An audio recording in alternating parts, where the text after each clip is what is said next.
Happy to be here today to talk about precision agriculture. And specifically, are we there yet? I know that's a question in 2020 and 2021. Everyone's asking about a lot of things. But with precision agriculture, most of you feel that maybe we are there. We have overlap control with auto steer. We can fill the combine header up every pass. Obviously, we have some advantages to precision agriculture. Where I want to talk today about is in the space of agronomy. So precision agriculture and agronomy, my area of expertise is typically comes down to maps.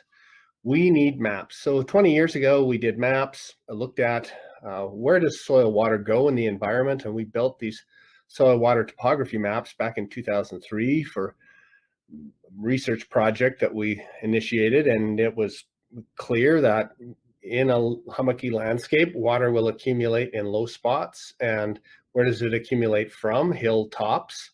And those hilltops become locally dry, and the low spots will become wetter. And the side slopes and levels are basically a sum-zero game where net water on and net water off is the same thing. So sure, logic, water runs downhill, a topo map and water is useful. And of course, that's where it drives profit. On the right-hand side here, you can see the deeper green color is $240 an acre of canola profit per acre, whereas the hilltops are much less, maybe as low as 50 in some cases.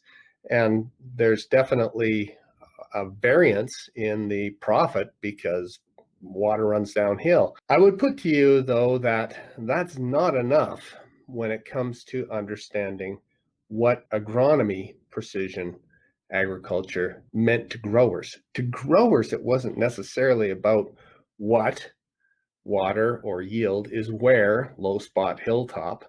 It was more about why is it there? How does it get there? And how can I get better performance? So best performance is actually what we're shooting for, return on investment.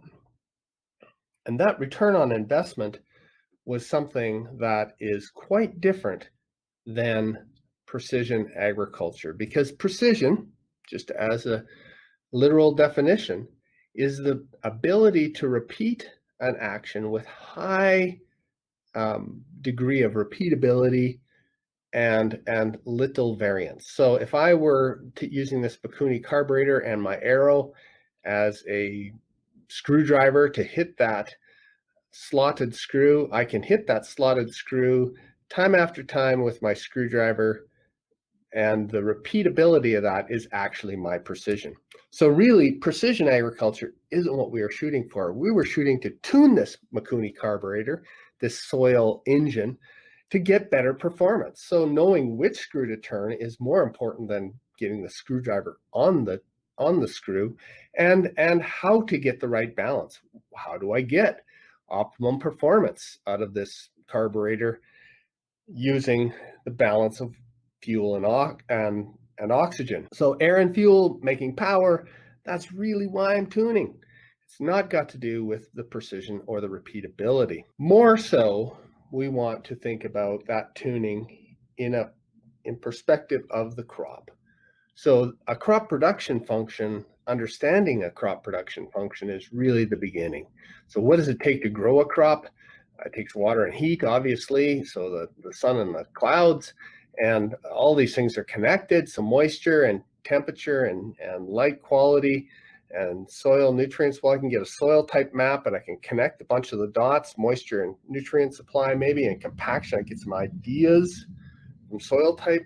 Soil pH helps me understand maybe nutrients further. So a bearish map of soil pH and soil EC, maybe that's my base map that I use to look for these moisture and compaction and soil type differences. Okay, still just another aggregated look at what is where, not really the teardown of this soil engine.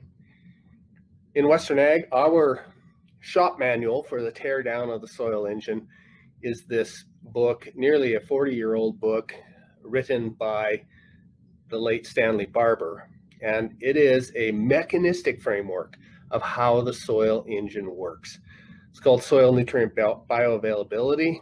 It's a fairly advanced textbook in soil fertility. You can read about Stan Barber by scanning this QR code or following this link. He is a very famous professor emeritus and former Saskatchewan farm boy. Understood nutrient movement using radio tracers very early in the 1940s, 50s, and 60s. His teardown of the soil engine really started with how do plants grow, how do roots take up nutrients, and how are nutrients resupplied to those roots over time. So understanding the rooting volume to Stan Barber of each crop was as important as understanding the soil level. So when you do a conventional soil test, you're getting some measure of this nutrients as a static snapshot. When you use something a little more dynamic, and I'll speak to the plant root simulator probe, which is an ion exchange resin membrane that acts like or simulates the plant root. So we are simulating how much nutrient from solution is being pulled by the roots onto these anion or cation probes. Now, in Barber's teardown of the engine, nutrients in solution, important, that's like cash in your pocket, but all of your slowly returning investments of nutrients in the soil, organic matter pools and other nutrient pools, resupply those nutrients to roots. So it's important to understand that the soil nutrient supply is not just a finite bucket, it's a dynamic supply. That's really where Jeff Shano, I want to shout out to another Saskatchewan farm boy turned researcher, Jeff Shano, who invented the PRS probes in 1992, so that's 30 years ago, first applied them to the field as a potential for changing the conventional soil test mindset. So using a dynamic sink to absorb nutrients.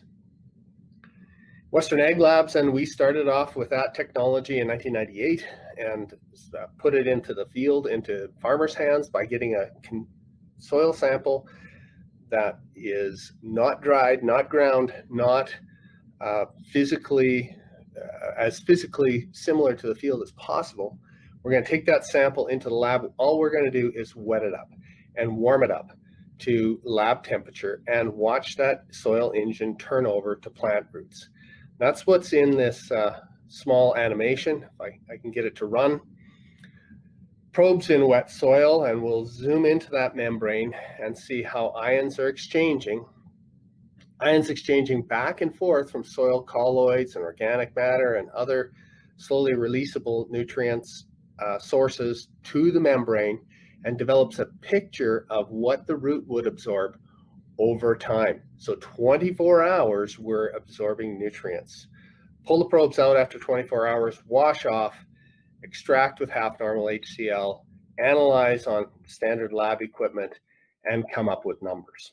So let's speak a bit about numbers. I have some time to drill a little bit about how PRS probes operate in the soil to measure that soil horsepower. So obviously, just like water runs downhill, soil temperature drives processes. So warmer soil makes the engine turn over faster. More nitrogen turned over when I run the engine at 32 degrees versus 5 degrees.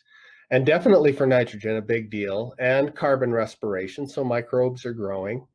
Not so much for phosphorus. Phosphorus is about the same whether the temperature is high or low. It's less of a impacted by the microbial engine turning over. Back to water again. Obviously, dry soils turn over less, wet soils turn over more. That's pretty much how that system works. So wet and warm make the engine run. Cool and dry are obviously, the engine is sluggish. So knowing this, we can try to take this information one step further. So as a farmer myself, more than 27 years before starting these businesses of Western Ag, I sat in that tractor cab and wondered, I know all this stuff. I know the shop manual for soil inside and out, Barber's work. I know Jeff Shano has this idea for better soil test. How do I actually get it into the hands of growers so they can use it? You really utilize all of that knowledge, build up the engine, tear it down, look at different crops. What we built was a simulation model called the PRS Cropcaster. And I would like to do a short demo of that right now, and then we'll drill a little bit more about how this Cropcaster simulation engine allows us to optimize. So here's the Cropcaster running real time. I have some things that I can set pretty simply. I've got fields and I've got places I've sampled in that field, and this particular piece of ground in the corner here where the hand is circling is a sandier, hillier piece of ground. I want to set how much water storage capacity is, because obviously every inch of rainfall on a sandy soil is not the same yield, and watch yield over here of canola, is not the same yield as every inch of rainfall on a heavy soil. So right away, I've rebuilt this soil engine predictive crop model to integrate the knowledge about soil moisture holding and rainfall. So sandier soil with 7.5 inches of rainfall, 2 inches of stored water, 9.4 inches total, or 9.5 inches total. Growing canola where it's not too hot, I should be able to get a 50 bushel canola yield. Now, why isn't it 80? Well, because I don't have enough water for 80. If I had more water, either stored in the soil or from rainfall or from irrigation, I could get 75, 80 bushel canola, especially if there was no other limitations of heat. So heat stress and water stress are reducing my yield potential. So unlike a yield goal with a lot of nutrient discussions, we work backwards from the constrained resources of temperature and moisture, back to that sun and cloud, to drive the potential. What kind of yield potential do I have? Now, if I have 52 bushels of canola yield potential, I need to get 156 pounds of N into the crop. 50 pounds of P, 125 K, 31 calcium, and you can see all the way down that the kind of full mark on the gas gauge is what the crop would need to hit maximum yield. What are these red bars? Well, the red bars are the calculated supply power of the soil, this poorer, sandier soil, to the root simulator that's extrapolated to the whole root system of canola for the entire season. So 7.4 pounds of N supply when it's set 9.4 inches of water. If I do get more rain, I get more N. Now I've got 10 pounds of N, not a bunch more, but some more, because we know that water and heat drive the turnover of nutrients, but it's also driving increased yield. So that relative difference between the soil supply and the plant demand, now that is where the grower is hoping to get improvements in ROI. If I don't know where I'm starting in soil supply, and I don't know what I need in plant demand, how can I make a map to fertilize? I can't. I need to know at a minimum, what is the soil supply? If I did nothing, what would I grow? If I did something, what would I grow? If I did more of something, more nitrogen, what would I grow? And is there a place where more nitrogen isn't necessarily more yield? Is there a place where more phosphorus isn't necessarily more yield? And given the price cost of canola and the price of canola and the cost of fertilizer, I can come up with a profit per acre. So now I can hit those ROIs.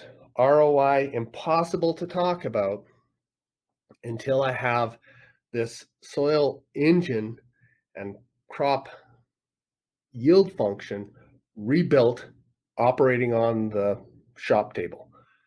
Now, this isn't the entire field. This isn't like taking the tractor out to the field, but this is running on your desktop, on your lab bench, on your bench top in the shop. You can power the engine up, you can run the engine lean, you can adjust all of those carburation screws and other devices. I can keep this heat and or keep this fertilizer rate, and I can say what would happen if, what happens if I plant late.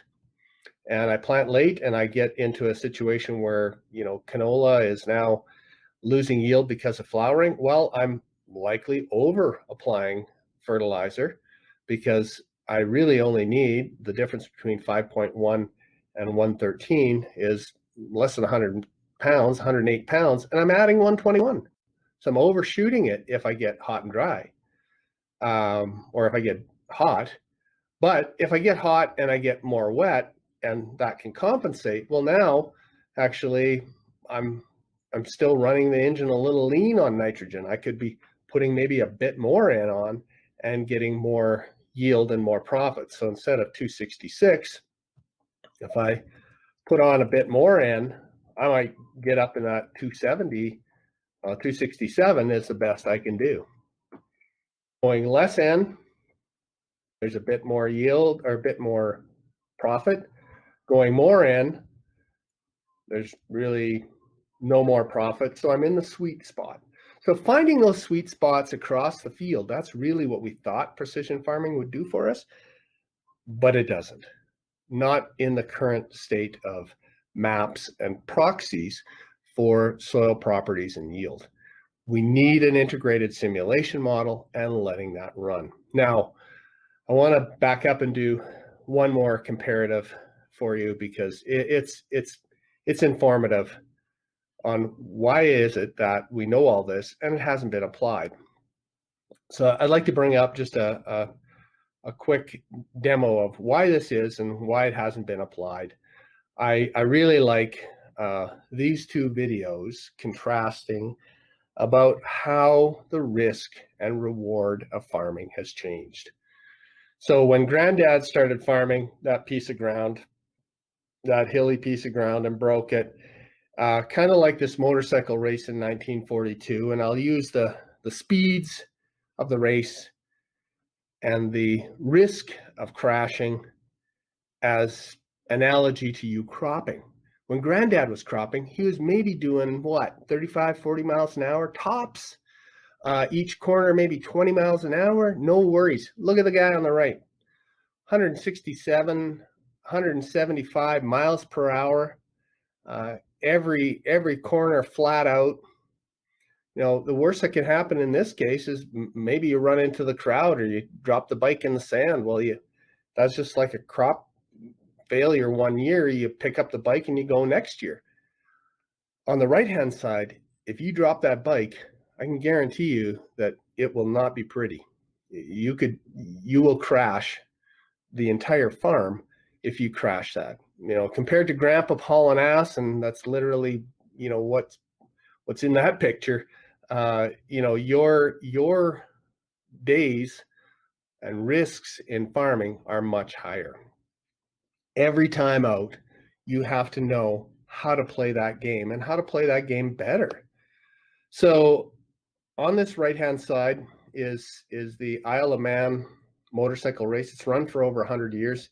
I like to use this as a great analogy to the risks that we all take in farming, because over that 100 years of motorcycle racing, speeds have only gone up, but the actual risk involved, the risk of death, at least over the last 10 years, has stayed the same or gone down. So how can it be that speeds have gone up over 10 years, the last 10 years, and risk of death has gone down? Well, I'd like to play for you why. So these young guys that are riding these bikes today, they're on that track and they have to anticipate every turn coming up. They do that because they've ridden this track multiple times in simulation. They know exactly how fast to carry the bike in the video game down this hill so they can make the top of this hill, but not so fast that they wipe out making that tight turn on the top of Bungalow. So they can crash the crop in the simulation multiple times to learn how to drive it the fastest in reality because the simulations are that good. So understanding that simulation tools have to get better so that we can run this risk reward scenario harder. That's what growers were expecting with precision agriculture in agronomy, and not really what's been delivered, at least to date. A lot of to date has been, put more on in the low spot because it's wetter. Okay, but what if it gets too wet? Well, hold on, let's have a look at that. So if it's, a clay loam soil and I'm growing along and I have soil moisture and precipitation and I have, a wet year, and I have a wet year where it's excess wet in the low spot, my yield is actually less than if I have the upslope might be where all the yield is. So these assumptions of more yield is more water is more yield are correct up to a point, and then they're the other way around. Same with heat. If you're from the Peace River country at all and you're growing cereal crop, inadequate heat units is something that you worry about all the time. I mean, not enough heat is not enough yield, and most places in Milk River or Swift Current, it's what if I get excess? So excess heat is my loss of yield. And this kind of flat spot, well, that's where most of Manitoba operates, because they don't ever even think about a limitation in heat one way or the other, just because of where most of their soils for cropping exist. So each of these simulation trials or what if scenarios helps you ride the bike harder to see how much I could spend, how much I can return. Okay, I've got 4 minutes and I'm going to take you through a story about Granddad. So Granddad bought the piece of ground here, Smith's Quarter, and it's a bit of a secondhand story. It's not my story, but a close friend, he told me the story. Granddad bought this quarter. It wasn't very good because it was up in the hills and had some sand in it. And when he grew wheat on that piece of ground, with 7.5 inches of rainfall and 1655 heat units, a bumper yield was 50. You get a 50 bushel crop, and he followed what the wheat pool said, because Granddad, every Granddad was a good wheat pool guy, so he put on his 150 pounds of 3417, so that's 51N 25P 0K 0S, and grew 44 bushels an acre on a bumper crop year. With the old wheat board varieties, it was near to the top of how much more yield I could crank out, sure. But I might not get high protein, because on that wet year with pretty good water and only 50 pounds of N on, I'm not to the top of the response curve. I'm not getting protein. Well, let's just lock this scenario and say, well, but yeah, but on the year where it got hot at the end of the season, that amount of N was just right. I mean, we're getting right to the top of that N response curve. We're getting to, protein now being built in the crop, not just yield. So build yield, build protein. Okay, that explains Grandpa, and Grandpa's a great guy, and Grandpa then went and decided to buy more land. 2 minutes left. He bought more land. He bought this home quarter, better quarter, that 150 pounds of 3417, better yields, higher on the N response curve. Why is that? Because there's more N supply from the soil. Oh, and then hog barn moves in beside Grandpa, and lo and behold, wow, look at the hog barn. My N supply high, my P supply high from the soil, my response curve to N, how come it's so flat? Well, it's because the soil supply took care of all of the plant demand. So again, how hard is it to get high protein on this piece of ground? Hog manure, magic. That's a Granddad would tell you, get more hogs, get more manure. Okay, that's all fine. Now you take over the piece of ground and back to it. We're going to take over that piece of ground. We're going to commit this scenario to summary, so we know what the fertilizer value is, how much we grew, what our profit would have been at $7.50 a bushel wheat, and what Granddad was cost of production was. Now, just something simple. Let's we got a minute left. Let's look at what would happen if you take over and you tell Granddad, I'm going to grow AC Brandon because it has higher yield potential, and it sure does. Compared to the old wheat board wheats, at 50 bushel an acre crop, you're topping nearly 70. That's the potential. But if you fertilize Granddad's poorer ground with his blend for AC Brandon, you are going to have not much more yield potential and even lower protein. So again, let's have a look. Let's commit this to the summary and compare the two. 41 seconds. Comparing the two, we definitely have more yield because of AC Brandon, but we're not necessarily getting full advantage because we're not fertilizing for the optimum. Just a few seconds left, and I'm going to show you one of the optimizations. Run you just a speck over time here, but okay, so what would be the optimization? At $7.50 wheat and 55 cents a pound N and 40 cents a pound P, could I optimize this? Could I get the best rate of return? What would be the best rate of return? Okay, so the best rate of return, if I just let the computer optimize and say the last 10 cents in is 10 cents of value, what would that be as a best fertilizer rate? Because I know that'll be my best profit. Last 10 cents in is 10 cents out. That would be cranking it up to 109 pounds of N, putting a full load of P on, growing 67 bushels an acre, and my profit now going from what Granddad used to do at 144 to what I'm doing as optimal now, 284. So a full 150 bucks an acre that Grandpa never knew the same rainfall and heat could generate. Lots more simulations you can play on the benchtop, on the shop bench, to see what field, what crop, what fertility. Now I can get to these optimums. And that's really the promise that we were expecting when people said precision farming in the agronomy space. Thank you for your time.